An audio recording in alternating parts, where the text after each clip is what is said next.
Julia says, "Well, my dears, and here I am. I seem literally to have caught you napping. I know I'm much too early, but the fact is, my dears, that I have to go on to the Gunnings' party, and you know what they offer in the way of food and drink. And I've had to miss my tea, and I'm simply ravenous and dying of thirst. What can Parkinson's do for me? Oh, yes, I know this is a Parkinson party. I recognized one of their men at the door.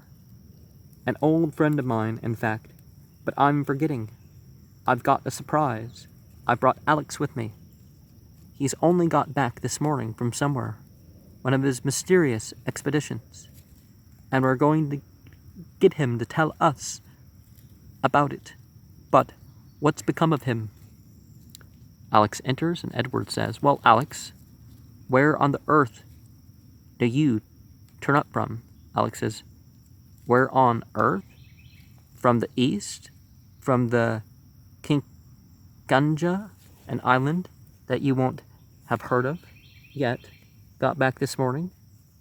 I heard about your party, and as I thought you might be leaving for the country, I said I must not miss an opportunity to see Edward and Lavinia." Lavinia says, "How are you, Alex?" Alex says, "I did try to get you on the telephone. After lunch, my secretary couldn't get through to you." "Never mind," I said to myself, not to her. "Never mind, the unexpected guest is the one to whom they give the warmest welcome. I know them well enough for that," Julia says. "But tell us, Alex, what were you doing in this strange place?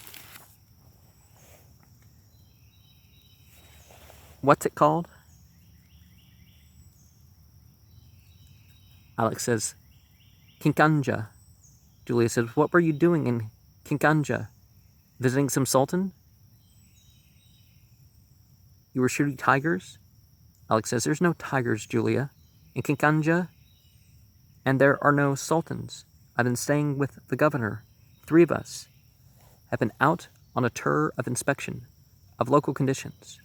Julie says, "What about monkey nuts?" Alex says, "That was a nearer guess than you think. No, not monkey nuts, but it had to do with monkeys. Though, whether the monkeys are the core of the problem or merely a symptom, I'm not so sure.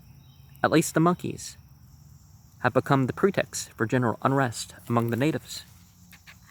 But how do the monkeys create unrest?"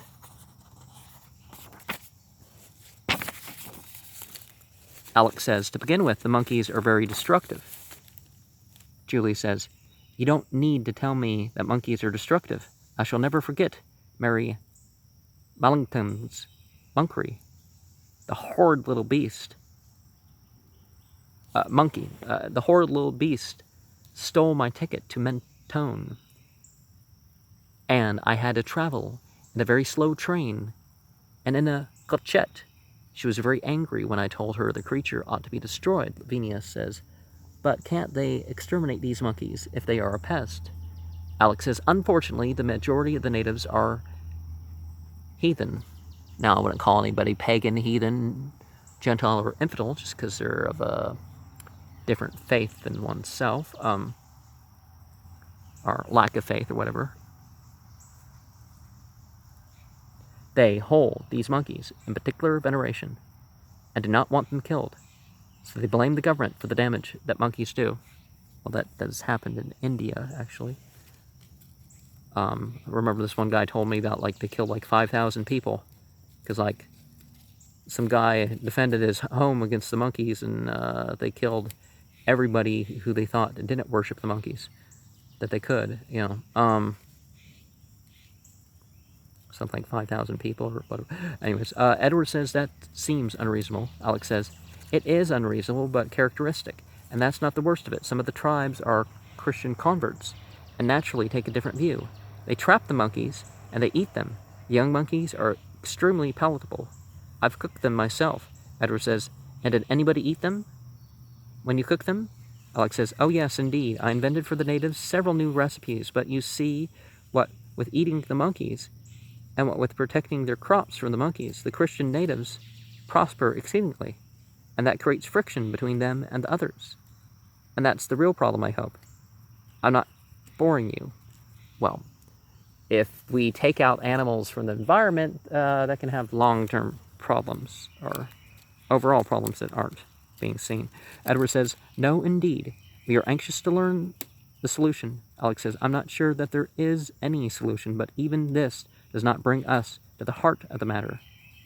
There are also foreign agitators stirring up trouble. Lavinia says, why don't you expel them? Alex says, they are citizens of a friendly neighboring state, which we have just recognized, you see, Lavinia.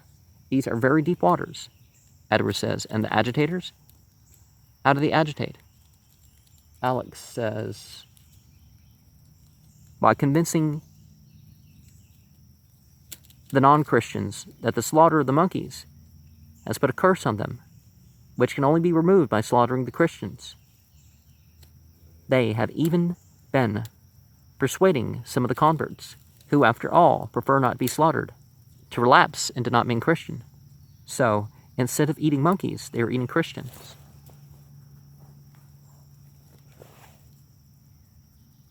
Julia says, who have eaten monkeys? Alex says, the native is not, I fear, very logical. Oh, that seems pretty good logic to me. Julia says, I wondered, well, not the right choice, but, but Julia says, I wondered where you were taking us with your monkeys. I thought I was going to dine out on those monkeys, but one can't dine out on eating Christians, even among people who aren't Christian. Well, I mean, especially among people who aren't Christian. But if you're going to look at it in the real side, Christians are far more likely to kill each other than they are everybody else combined, against them. Alex says, not on the whole story. Edward says, and have any of the English residents been murdered? Alex says, yes, but they're not usually eaten. When these people have done with a European, he is, as a rule, no longer fit to eat. Edward says, and what has your commission accomplished? Alex says, we have drawn up an interim report. Edward says, will it be made public? Alex says, it cannot be at present. There are too many international complications eventually. There may be an official publication. Edward says, but when? Alex says, in a year or two. Edward says, and meanwhile? Alex says, meanwhile the monkeys multiply. Lavinia says, and the Christians? Alex says, the Christians. Now I think I ought to tell you about someone you know or knew. Julia says, Edward, somebody must have walked over my grave. I'm feeling so chilly. Give me some gin. Not a cocktail. I'm freezing in July. The caterer's man. Miss Quilp. Edward says, now who